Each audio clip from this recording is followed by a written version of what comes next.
రౌతులపూడి మండలం గడజాం గ్రామంలో కాకినాడ బీజేపీ జిల్లా అధ్యక్షులు చిలుకూరు రామ్కుమార్ పర్యటించడం జరిగింది. ఈ నెల 29వ తారీఖున రాష్ట్ర బీజేపీ అధ్యక్షురాలు పురంధేశ్వరి కాకినాడ జిల్లాలో పర్యటిస్తున్న సందర్భంగా వివిధ గ్రామాల్లో బూత్ అధ్యక్షులు ఈ కార్యక్రమానికి హాజరు కావాలని చెప్పడం జరిగింది.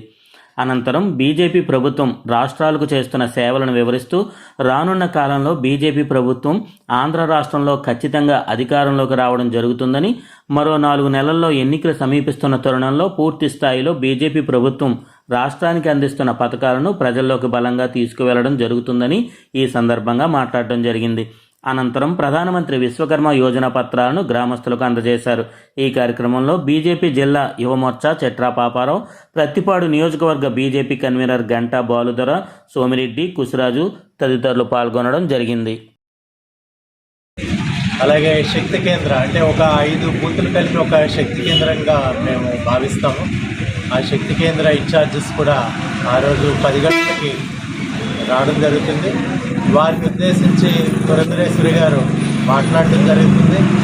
రాబోయే రోజుల్లో కార్యాచరణ ఏ విధంగా 3-4 నెలలు పనిచేయాలి, బీజేపీకి ఈసారి ఏ విధంగా ఎలక్షన్లు ఎదుర్కోవాలి, విజయం సాధించాలని చెప్పడం జరుగుతుంది. ఆ విషయాలు మేము మా కార్యకర్తల వరకు చేరవేయాలనే ఉద్దేశంతో ఈరోజు గిరిజాం రావడం జరిగింది. బీజేపీ ఆంధ్రప్రదేశ్లో అధికారంలో రాలేదని, అధికారంలోకి వస్తే ప్రజలకు అందించే సేవలు ఎలా ఉంటాయని చెప్పండి. తప్పకుండా బీజేపీ దేశంలోనే అతిపెద్ద పార్టీ, దేశంలోనే కాదు ప్రపంచంలోనే అతిపెద్ద పార్టీ. దేశంలో చాలా రాష్ట్రాల్లో, మెజారిటీ రాష్ట్రాల్లో బీజేపీ అధికారంలో ఉంది.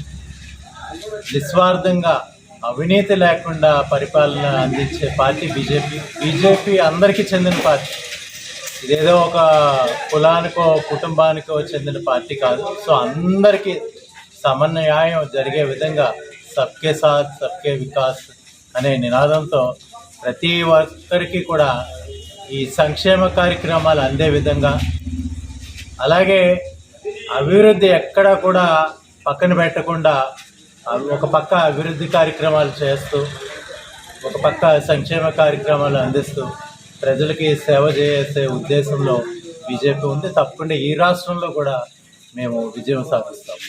ధన్యవాదాలు సార్. మీరు చెప్పండి సార్, బీజేపీ అధికారంలో వస్తే ప్రజలకు ఏ విధంగా సేవలు అందిస్తారు? 2014 నుంచి ఇప్పటివరకు మీరు చూసినట్లయితే కులపరంగా కానీ మతపరంగా కానీ కాకుండా చిట్ట చివరి వ్యక్తి వరకు కూడా అంత్యోదయ సిద్ధాంతంతో అభివృద్ధి ఫలాలు ప్రతి ఒక్కరికి చేరవేయడమే భారతీయ జనతా పార్టీ లక్ష్యం. అలాగే మీరు చూసినట్లయితే అభివృద్ధి అంటే ఓన్లీ సంక్షేమ పథకాలు ఇచ్చుకుంటూ పోవడం కాదు. ఇప్పుడు మన భారతదేశంలో చూసినట్లయితే మోడీ గారు ఏం చేస్తున్నారు ఇవన్నీ మనం చూస్తాం.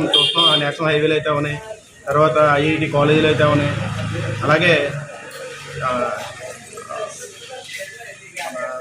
ఆర్మీ కోసం ఎంత డెవలప్ చేస్తున్నారో చూస్తూ ఉన్నాం. భారతదేశాన్ని శత్రు దుర్భేద్య దేశంగా తీర్చిదిద్దుతున్నారు నరేంద్ర మోడీ గారు.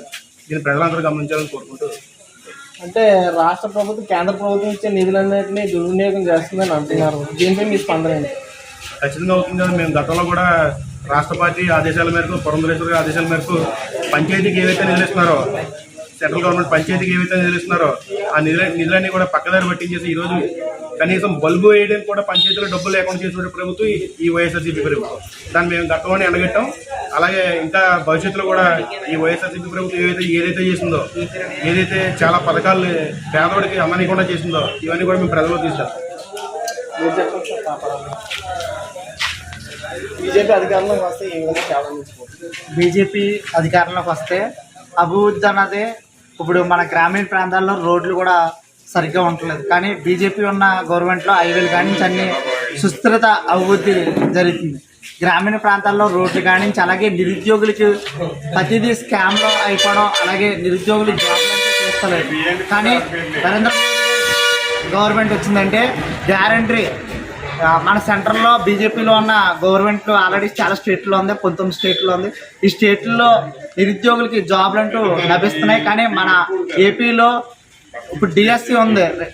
ఈ 5 సంవత్సరాల్లో ఒక్కసారి కూడా డిఎస్సి తీయలేదు. అలాగే చాలా జాబులు నోటిఫికేషన్లో ఏవి తీయడం లేదు. కాబట్టి మా గవర్నమెంట్ వచ్చిందంటే గ్యారంటీ నిరుద్యోగులకి ఆదుకోవడం జరుగుతుంది. అలాగే నరేంద్ర మోడీ గారు గవర్నమెంట్ ఎక్కడ ఉందో అక్కడ పెట్రోల్ కాడి నుంచి అన్నీ కొద్దిగా తక్కువ రేట్లకే వస్తున్నాయి. గ్యాస్ కాడి నుంచి అన్నీ ఇప్పుడు పెట్రోల్ ఉన్న రాష్ట్రాల్లో 80 రూపాయల నుంచి 90 రూపాయల దాకా ఉంది. కానీ మన రాష్ట్రంలోకి వచ్చేసరికి 111 రూపాయలు పెట్రోల్ అత్యధికంగా భారతదేశంలోనే ఎక్కువ రేటుతో ఉంది. అలాగే గ్యాస్కి సంబంధించి ఇప్పుడు బయట రాష్ట్రాల్లో 800కే గ్యాస్ కూడా వస్తుంది. కానీ మన రాష్ట్ర ప్రభుత్వం మనకి ప్రజలకి 1100 రూపాయలు భారం నమోదు చేసింది మొన్నటిదాకా. ఇంకా నరేంద్ర మోడీ గారు 200 తగ్గించడం వల్ల ఇప్పుడు 900కి వస్తుంది. అలాగే ఉజ్వల గ్యాస్ వాళ్ళకి అయితే 600కే బండ లభిస్తుంది. ఇంకో సబ్సిడీ వాళ్ళకి 300 రూపాయలు 400 రూపాయల దాకా సబ్సిడీ ఇచ్చారు కాబట్టి వాళ్ళకి ఇంకా తగ్గింపు వస్తుంది. అలాగే నరేంద్ర మోడీ గారి గవర్నమెంట్ వచ్చిందంటే అరువులందరికీ గ్యారంటీగా ప్రతి ఒక్కరికి ఆ పథకాలు అయినాయి, ప్రతి ఒక్కరికి అంతే. ఇప్పుడు నరేంద్ర మోడీ గారు ఉచిత బియ్యం దేశం మొత్తం మేర 130 కోట్ల మందికి ఉచితంగా బియ్యం ఇవ్వడం జరుగుతుంది. ఈ గవర్నమెంట్ నరేంద్ర మోడీ గారు ఉన్న బియ్యాన్ని ఇస్తుంది కానీ పక్కన స్టేట్ గవర్నమెంట్ ఇచ్చే బియ్యం ఆపేసింది. దానికి కారణం ఇప్పుడు వరకు తెలియలేదు. ఇంత ముందు వరకు ఇచ్చేవారు 6 నెలల క్రితం మొత్తం ఆపేసి ఇప్పుడు నరేంద్ర మోడీ గారు బియ్యం మాత్రమే ఇస్తున్నారు. అలాగే ప్రతి పథకం ప్రజలకు చేరేలా చేయడమే నరేంద్ర మోడీ గారు ముఖ్య ఉద్దేశం. అర్హులైన వారు ప్రతి ఒక్కరికి ఇల్లు గ్యారంటీ నరేంద్ర మోడీ గారి గవర్నమెంట్ వచ్చిందంటే ప్రతి ఒక్కరికి అర్హులైన వారికి ఇల్లు కూడా కట్టుకోవడానికి అమౌంట్ ఇవ్వడం జరుగుతుంది. ఆల్రెడీ ఇప్పుడే 1,80,000 రూపాయలు నరేంద్ర మోడీ గారి గవర్నమెంట్ ఇల్లు కట్టుకోవడానికి అమౌంట్ ఇస్తున్నారు. కానీ మన స్టేట్ గవర్నమెంట్ కొంతమందికి ఇవ్వడం జరుగుతుంది. కానీ అత్యధికంగా భారతదేశంలో ఆంధ్రప్రదేశ్కి ఎక్కువ ఇల్లు ఇవ్వడం జరిగింది నరేంద్ర మోడీ గారు. అలాగే 130 కోట్లు ఇల్లు ఇప్పుడు జనాలు ఉంటే అందులో 4 కోట్ల వరకు ఈ 9 సంవత్సరాల్లో ఇల్లు ఇవ్వడం జరిగింది.